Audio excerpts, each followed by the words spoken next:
Samajwadi party और लोकतंत्र ये नदी के दो अलग अलग छोर हैं। इनका अरे सुनिए ना, लोकतंत्र में कब से विश्वास हो गया है, कब से लोकतंत्र में इन लोगों का विश्वास हो गया, इनके मुंह से ये शब्द शोभा नहीं देते हैं। स्वाभाविक रूप से संभल में जो नग्न तांडव इन्होंने समाजवादी पार्टी सरकार के समय किया था, आज जब वहां पर उसका शुद्धिकरण का अभियान चल रहा है, तो अगर आपको हवन डालना है तब तो ठीक बात है, लेकिन अनावश्यक रूप से हर एक जगह न्यूसेंस क्रिएट करना, अपनी नकारात्मकता से उस क्षेत्र के विकास को अवरुद्ध करना, संभल हो, बहराइच हो या गोरखपुर, ये समाजवादी पार्टी हर जगह यही करती है। गोरखपुर के विरासत गलियारे के बारे में पांडे जी आप इतने वरिष्ठ हैं, लोग आपको अनावश्यक रूप से मोहरा बना करके आपके कंधे पर बंदूक रख करके, अब आपको कम से कम इस उम्र में इस बात का ध्यान रखना चाहिए कि इस उम्र में सब नहीं होने देना चाहिए, जो आपके कंधे में बंदूक रख करके निशाना साधने का प्रयास कर रहे हैं।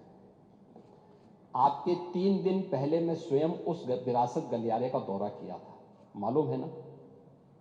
मैं एक एक व्यापारी से बात किया था और बातचीत करके, वो गोरखपुर के सबसे पुरानी मंडी है, आप तो गोरखपुर में पढ़े भी हैं, और सबसे पुराना बाजार है, लेकिन कंजेशन होने के नाते, अवैध कब्जा होने के नाते वहां पर उस कंजेशन को दूर करके आज सड़क बनाई जा रही है। आप लोगों ने अपने समय में तो कुछ किया नहीं। वहां के मासूम बच्चे दम तोड़ते थे बीमारी से, इंसेफ्लाइटिस से 700 से लेकर 1500 बच्चों की प्रतिवर्ष मौत होती थी। आपकी विधानसभा के भी और सिद्धार्थनगर जनपद के भी सैकड़ों बच्चे मरते थे। कभी आप लोग कुछ नहीं किए, विकास के लिए आप लोग कुछ नहीं किए। अपने समय में विकास का आपका कोई एजेंडा नहीं था। और अगर भारतीय जनता पार्टी की सरकार, एनडीए की ये सरकार विकास कराना चाहती है, तो आपको इसमें भी बुरा लगता है।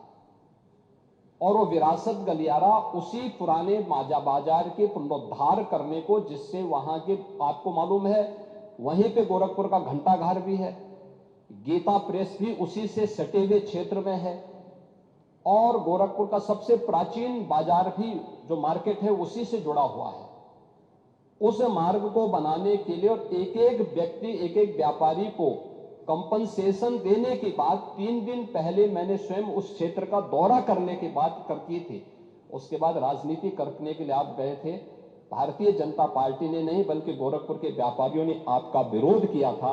क्योंकि विरोध इसलिए भी किया था क्योंकि केवल वहीं का व्यापारी नहीं, प्रदेश भर के व्यापारी में समाजवादी पार्टी की चारों सरकारों के समय में जो भय और दहशत था, जो उनसे गुंडा टैक्स वसूली किया जाता था, उसके कारण व्यापारियों में आपके प्रति जो आक्रोश है, बार बार उसका खामियाजा समाजवादी पार्टी को भुगतना पड़ा था। और व्यापारी इसी बात को लेकर आशंकित थे कि उनके विकास के लिए कोई कार्य हो रहा है, उसमें फिर विघ्न बाधा पैदा करने के लिए आप गए होंगे। और व्यापारियों ने इस चीज का विरोध किया था कि भाई आप वहां बिना बुलाए मेहमान आकर के टपक पड़े हैं, विघ्न बाधा पैदा कर रहे हैं, ये नहीं होना चाहिए।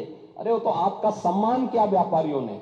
अगर कोई और होता तो बहुत कायदे से उनको सही ढंग से जवाब भी देते, ये मैं विश्वास के साथ कह सकता हूं, क्योंकि समाजवादी पार्टी से उम्मीद की ही नहीं जा सकती है कि वो सुरक्षा की बात करेंगे और अच्छा विकास का कार्य कर सकेंगे।